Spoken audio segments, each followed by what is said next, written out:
Hello दोस्तों, आप सभी का एक बार फिर से स्वागत है आपके अपने यूट्यूब चैनल में। दोस्तों, आज के इस वीडियो में हम लोग रेलवे एनटीपीसी परीक्षा जो कि दोस्तों आपका 2024 का एग्जाम होने वाला है रेलवे एनटीपीसी का, उसके लिए मैथ्स और रीजनिंग कुछ इंपॉर्टेंट क्वेश्चन देखेंगे जो कि प्रीवियस ईयर एग्जाम में आपके पूछे गए हैं। यानी कि दोस्तों 2021 में जो एग्जाम हुआ था उसमें जो क्वेश्चन आपके मैथ और रीजनिंग के पूछे गए थे, तो सारे सवाल को एक वीडियो में हम लोग देखते हैं और जो इंपॉर्टेंट क्वेश्चन होगा उसको भी हम लोग सॉल्व करेंगे। साथ ही साथ दोस्तों ऐसा ही क्वेश्चन आपका एग्जाम में इस बार भी पूछा जाएगा। जो आपका 2024 में एग्जाम होने वाला है 11,000 वैकेंसी के लिए, तो उसके भी ऐसा ही क्वेश्चन आपका एग्जाम में पूछा जाएगा। तो आइए शुरू करते हैं इस वीडियो को लास्ट तक देखिएगा ताकि जितने भी क्वेश्चन कराएंगे समझ में आपको आ सके। अगर आप लोग इस क्वेश्चन को सॉल्व करेंगे तो और भी अच्छा रहेगा, तो वीडियो को रोक के आप सॉल्व कर लीजिएगा और फिर आप लोग अपना आंसर मिला लीजिएगा। तो आइए देखते हैं कि पहला क्वेश्चन क्या है। तो दोस्तों सबसे पहला क्वेश्चन यहाँ पे देखिए क्या बोलता है, यदि वह संख्या जिसके गुणनखंड में केवल एक और स्वयं वह संख्या होती है उसको वो कौन सा संख्या होती है। गुणनखंड का मतलब दोस्तों इंग्लिश में अगर हम बोले तो फैक्टर होता है, तो FACTOR फैक्टर। यहाँ बोलने का मतलब है कि कोई ऐसा संख्या जिसका एक और वो नंबर खुद वही फैक्टर होगा, तो उस संख्या को हम लोग क्या बोलते हैं। दोस्तों संख्या को हम लोग बोलते हैं ऑप्शन नंबर, देखिए ऑप्शन नंबर ए हो जाएगा यहाँ पे, जिसको हम लोग बोलेंगे अभाज्य संख्या, यानी हम लोग उसको बोलेंगे प्राइम नंबर।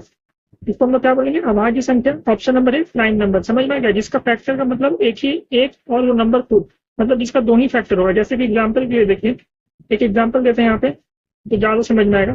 जैसे कि 7, तो दोस्तों 7 किस नंबर से कटेगा, एक तो 1 से कट जाएगा और एक दूसरा कुछ 7 से ही कटेगा। तो 7 क्या हो गया दोस्तों, एक प्राइम नंबर हो गया। क्या नंबर हो गया, प्राइम नंबर। Prime number. और इसी प्राइम नंबर को हम लोग हिंदी में क्या बोलेंगे, तो अभाज्य संख्या।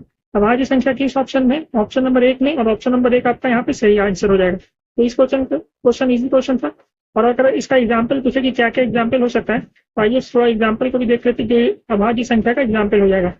तो अभाज्य संख्या का एग्जाम्पल क्या क्या हो जाएगा दोस्तों, तो आपका देखिए 2 हो जाएगा, 3 हो जाएगा, 5 हो जाएगा, फिर आपका 7 हो जाएगा, फिर आपका 9 नहीं होगा, 11 हो जाएगा। ये हो गया भाज्य संख्या का। अगर एग्जाम्पल आपसे पूछे तो क्या क्या हो जाएगा, 4 हो जाएगा इसमें। उसके बाद दोस्तों आपका 6 हो गया, फिर 9 हो गया, उसके बाद क्या हो जाएगा 12। ऐसे करके आपका ये हो जाएगा। विषम संख्या और सम संख्या तो आप जानते होंगे, विषम संख्या 1, 3, 5, 7 ये सब विषम संख्या, और सम संख्या आप जानते होंगे 2, 4, 6, 8 ये सब इसका एग्जाम्पल हो जाएगा। तो उम्मीद करते समझ गए होंगे इस क्वेश्चन को। चलिए बढ़ते हैं आगे और देखते हैं अगला क्वेश्चन क्या कहता है। दोस्तों अगला क्वेश्चन रीजनिंग से है और ये देखिए क्या इस क्वेश्चन में क्या बोला गया है। चलिए इस क्वेश्चन में आपसे बोला गया है, आप लोग पहले फिर से एक बार ट्राई कर लीजिए इस क्वेश्चन को, क्या आप लोग से क्वेश्चन बन पाता है कि नहीं। अगर क्वेश्चन आप लोग से बन पा रहा है तो बहुत अच्छा बात है, एग्जाम की आपकी तैयारी बिल्कुल सही है। क्वेश्चन क्या कहता है दोस्तों कि 3:28, तो आपसे पूछा है कि 9:2 क्या होगा। यहाँ पे 4 डॉट आपसे बोला है कि 3 का वैल्यू अगर 28 है तो 9 का वैल्यू क्या होगा। दोस्तों इस क्वेश्चन में आपको क्या करना है, सबसे पहले सोचना है कि 3 का वैल्यू 28 कैसे होगा। तो 3 का वैल्यू 28 कैसे हो सकता है, तो हम लोग यहाँ पे दो चीज लगाते हैं, स्क्वायर और क्यूब करके देखते हैं। स्क्वायर से तो नहीं बनेगा, क्यूब कर लेंगे। तो हम लोग क्या करेंगे, सबसे पहले 3 का क्यूब कर लेंगे, और 3 का क्यूब करने के बाद हमारा कितना आ जाएगा, तो हमारा 27 आ जाएगा। 3 का क्यूब कितना होता है दोस्तों, 27 होता है। अब आपको वहां पे लाना कितना है, 28 लाना है। आपका आ क्या कितना आ गया है, 27 आ गया है। तो 27 में आप कितना जोड़ देंगे तो 28 हो जाएगा। 27 में 1 जोड़ देंगे तो 27 में जैसे आप 1 जोड़ेंगे आपका कितना आंसर आ गया, 28 आ गया। अब सेम चीज आपको 9 के साथ भी करना है। तो चलिए 9 को निकालते हैं। अब दोस्तों आपको 9 को निकालना है कि 9 का कितना आंसर आएगा। 9 के लिए हम लोग क्या करेंगे, जो हम लोग 3 के लिए किए थे, 9 का क्यूब कर देंगे और उसमें कितना जोड़ देंगे, 1 जोड़ देंगे। 9 का क्यूब कितना होता है दोस्तों, 729 होता है। और 729 में हम लोग 1 जोड़ देंगे तो कितना आंसर आ जाएगा आपका, 730 आ जाएगा। और 730 किस ऑप्शन में, तो ऑप्शन नंबर 2 में, और यही आपका आंसर बिल्कुल सही हो जाएगा। उम्मीद करते हैं इस क्वेश्चन को भी आप लोग समझ गए होंगे। और दोस्तों बिल्कुल ऐसा ही क्वेश्चन एग्जाम में पूछा जाता है, ना ही बहुत ज्यादा हार्ड क्वेश्चन, ना ही बहुत ज्यादा इजी क्वेश्चन, थोड़ा दिमाग लगाने वाला क्वेश्चन पूछा जाएगा। और इसका आंसर ऑप्शन नंबर बी 730 हो गया। चलिए नेक्स्ट क्वेश्चन देखते हैं दोस्तों। तीसरा क्वेश्चन है और ये भी आपका रीजनिंग से है। इसमें क्या बोला गया है, आपको दिया गया है 8, उसके बाद आपको दिया गया है 17, फिर आपको दिया गया है 35, और फिर दोस्तों आपको दिया गया है यहाँ पे 71। फिर आपको पूछना है कि नेक्स्ट क्या होगा। दोस्तों आप लोगों को सोचना है कि 8, 17, 35, 71 मतलब किस क्रम में चल रहा है। इसमें हम लोग ऐड कर सकते हैं, सब्ट्रैक्ट कर सकते हैं, क्या करेंगे तो हमारा ऐसे करके मिल जाएगा। तो दोस्तों अगर आप लोग थोड़ा सा दिमाग लगाए होंगे यहाँ पे, अगर आप लोग पहले कुछ कोशिश कीजिए बनाने का, अगर नहीं बन रहा है तो आप फिर से देखिए क्या करना है। और अगर थोड़ा सा दिमाग लगाए होंगे तो आपका आंसर आ गया होगा अभी तक। 8 से हम लोग 17 कैसे बना सकते हैं? तो दोस्तों अगर हम लोग 8 में कुछ से मल्टीप्लाई करें तो 17 तो नहीं बनेगा, तो हम लोग 16 बना सकते हैं। तो 8 से हम लोग 16 कैसे बना सकते हैं? तो 8 में अगर हम लोग 2 से गुना कर दें तो हमारा कितना आ जाएगा दोस्तों? 16 आ जाएगा। और 16 में हम लोग अगर 1 जोड़ देंगे तो कितना बन जाएगा दोस्तों? हमारा 17 बन गया। उम्मीद करते समझ गया हूँ इसको। अब आइए 17 से 35 बनाते हैं। 17 से 35 भी सेम जो काम हम लोग 8 के साथ किए वही काम 17 के साथ करेंगे। 17 के साथ 2 को गुना कर देंगे तो कितना आ जाएगा आपका? 34 आ जाएगा।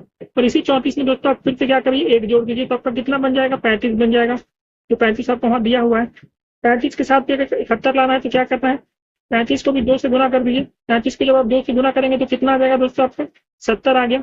70 में भी आपको बस 1 जोड़ देना है तो आपका आंसर कितना आ गया? यहाँ पे 71 आ गया। उम्मीद करते इसको समझ गए होंगे। अब आप पता कीजिए कि 71 के बाद जो संख्या होगा वो क्या होगा। तो मुझे उम्मीद है आप लोग पता कर लिए होंगे अभी तक। चाहिए हम भी पता कर लेते हैं 71 के बाद का संख्या क्या होगा। 71 में हम लोग सबसे पहले क्या करेंगे? 2 से गुना कर देंगे और कितना जोड़ लेंगे? उसमें 1 जोड़ लेंगे। तो 71 में जब हम लोग 2 से गुना करेंगे तो 142 हो जाएगा। 142 में हम लोग को 1 जोड़ना है तो आपका 142 और 1 कितना हो गया दोस्तों? 143। 143 किस ऑप्शन में? ऑप्शन नंबर 4 में, यानी ऑप्शन नंबर डी में। तो ऑप्शन नंबर 4 आपका यहाँ पे बिल्कुल सही हो जाएगा। तो उम्मीद करते हैं कि आप लोग इस क्वेश्चन को भी समझेंगे। आसान सा क्वेश्चन था और ये वाला क्वेश्चन भी आपका एग्जाम में पूछा गया है। अगर आप लोग को पता करना है कि किस एग्जाम में पूछा गया है तो दोस्तों आप लोग एनटीपीसी एग्जाम देखिए। एनटीपीसी किस एग्जाम में अगर ये क्वेश्चन आया आपको पता करना है तो एनटीपीसी 18 जनवरी 18 जनवरी का दोस्तों ये पेपर है। इसमें आपके ये सारे क्वेश्चन एग्जाम में पूछे गए हैं।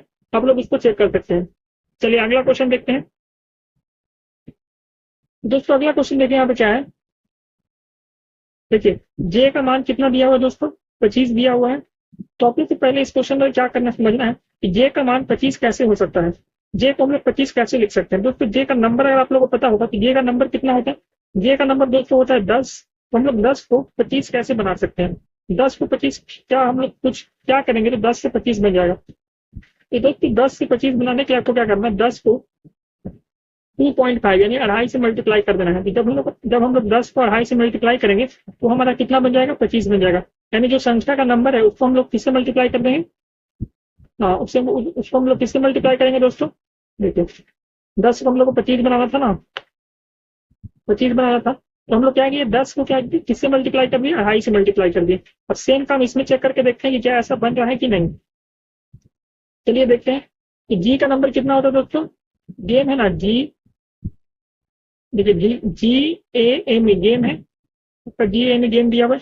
जी का नंबर 7 प्लस ए का नंबर 8 एम का नंबर 13 और ई का नंबर 5। ए का नंबर 1 होता है तो 1 लिख दी। अब इसको ऐड कर लीजिए। 13 5 18 19 और 7। 19 और 7 कितना हो गया दोस्तों? 19 और 7 अगर हम लोग जोड़ेंगे तो हमारा आ जाएगा 26। और 26 को हम लोग किससे मल्टीप्लाई करेंगे? 2.5 से यानी 2.5 से। तो 26 को जब हम लोग 2.5 से मल्टीप्लाई करेंगे दोस्तों तो हमारा कितना आ जाएगा? 65 आ जाएगा। 65 आ गया। अब हम लोग सेम इसके लिए बेसिक के लिए भी इसका आंसर निकालते हैं कि बेसिक का आंसर कितना होगा। तो आइए बेसिक का आंसर देखते हैं। चलिए बेसिक का आंसर पता करते हैं। बेसिक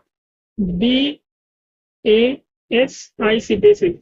बी का नंबर 2, ए का नंबर 1, एच का नंबर 19, आई का नंबर 9 और सी का नंबर 3। सबको ऐड कीजिए। 2 1 3 3 और 19 कितना हो गया? 22 22 9 कितना हो गया? 31 31 और 3 कितना हो गया दोस्तों? 34 34 आ गया। अब इस 34 को क्या करेंगे? 2.5 से गुना कर देंगे क्योंकि सब में 2.5 से गुना हो रहा है तो इसमें भी होगा। तो 34 को हम लोग 2.5 से गुना करेंगे तो कितना आ जाएगा? देखिए गुना करने का भी एक ट्रिक है। 34 को 2 से गुना किया तो कितना आ गया? 20 पर 68 है। इसको मैं एक काम करता हूँ उसके ऊपर लिख के ऊपर मल्टीप्लाई करते हैं। देखिए 34 को किससे मल्टीप्लाई करना है आपका? देखिए 34 को किससे मल्टीप्लाई करना है? 2.5 से। तो 34 को 2.5 से मल्टीप्लाई करते हैं।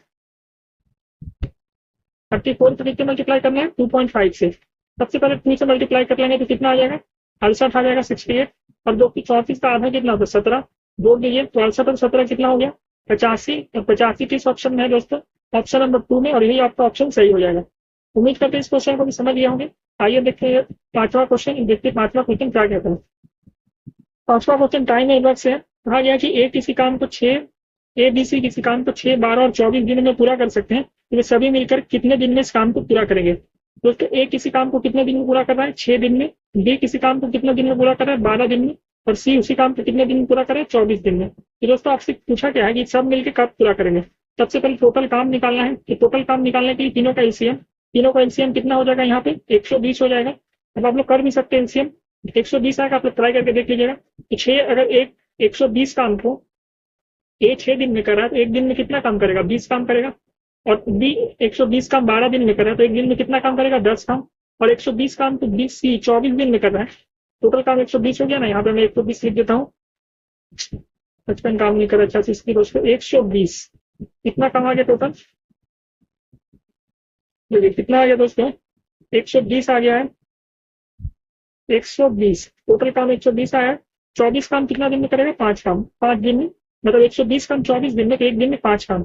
अब देखते टोटल काम कितना है 120 है और एक दिन का काम कितना होगा, ये तीनों से कराना है। यहाँ पे क्या बोला है कि वो काम कितने दिनों में पूरा करेंगे, सभी नहीं करेंगे तीनों का काम। तो 20 + 5 20 + 10 + 5 यानी एक दिन का तीनों का काम कितना हो जाएगा 35 हो जाएगा।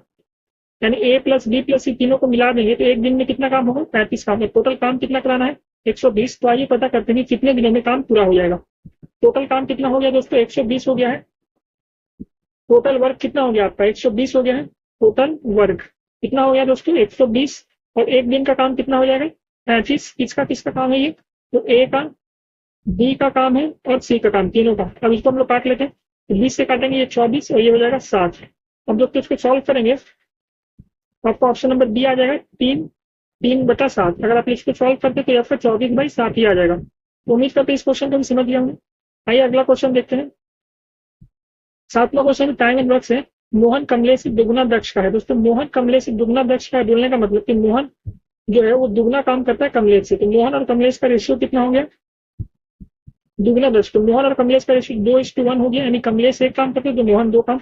एक साथ मिलकर वो एक काम को 22 दिन में पूरा करते हैं। जब दोनों मिल जाता है तो दोस्तों जब दोनों मिल जाएगा तो 2 और 1 कितना काम हो रहा है, एक दिन में 3 काम हो रहा है। और वो लोग पूरा काम कितना दिन में कर दे रहा है 22 दिनों में पूरा कर रहा है।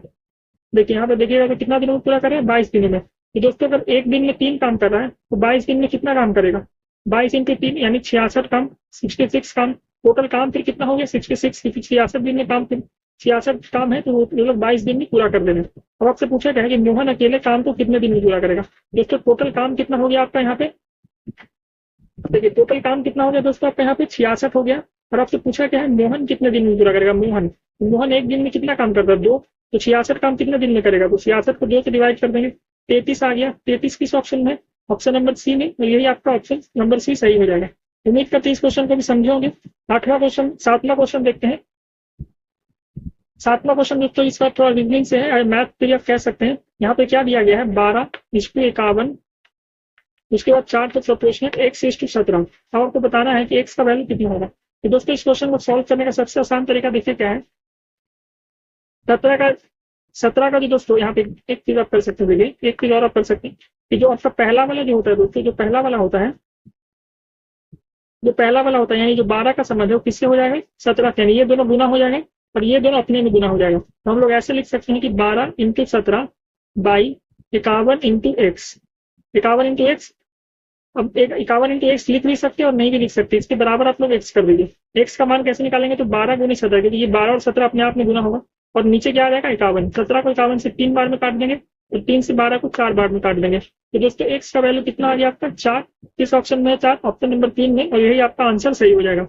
आइए दोस्तों देखते हैं आखिरी क्वेश्चन क्या है। दोस्तों आखिरी क्वेश्चन है कि ए किसी टंकी को कितने मिनट में भरता है 80 मिनट में, और बी उसी टंकी को 40 मिनट में। तो बोला है कि दोनों एक साथ खोल देने पे कितने देर में भर जाएगा। तो 40 और 80 का एलसीएम कितना हो जाएगा 80, यानी टोटल काम कितना हो गया 80। अगर 80 को 80 मिनट में भरता है तो 1 मिनट में एक टंकी भरेगा। देखिए 80, देखिए टोटल टंकी का जो भरना है वो 80 टंकी भरना है और ये एक दिन में 80 मिनट में भर रहा है, 1 मिनट में 1 भर रहा होगा। और बी 80 टंकी को 40 मिनट में भर रहा है, 1 मिनट में कितना भर रहा होगा 2। अब देखते ए 1 मिनट में 1 और बी 1 मिनट में 2, तो टोटल कितना हो गया 3। और टंकी कितना भरना है 80, टोटल 80 टंकी भरना है, दोनों को मिला देंगे तो 3 हो जाएगा। अब देखो आपसे पूछा कितने देर में भर जाएगा, तो टोटल टंकी भरना है 80 और टाइम है 3, 80/3 आपका ऑप्शन नंबर यहाँ पे 4 हो जाएगा, यानी 26, 2/3 ये आपका सही आंसर हो जाएगा। तो चलिए दोस्तों ये क्वेश्चन हो गया आखिरी। अब दोस्तों हम लोग चलते हैं स्टार्टिंग में, और दोस्तों आज के वीडियो के लिए बस इतना ही क्वेश्चन है। हम नेक्स्ट वीडियो में दोस्तों हम लोग और ऐसे क्वेश्चन करेंगे जो कि आपके रेलवे एनटीपीसी एग्जाम में पूछा गया है, और जाके जो जितना भी क्वेश्चन अब एग्जाम में पूछा जाएगा वो हम लोग यहाँ पे कर सकते हैं। तो चलिए मिलते हैं नेक्स्ट वीडियो में, तब तक के लिए thank you, best of luck.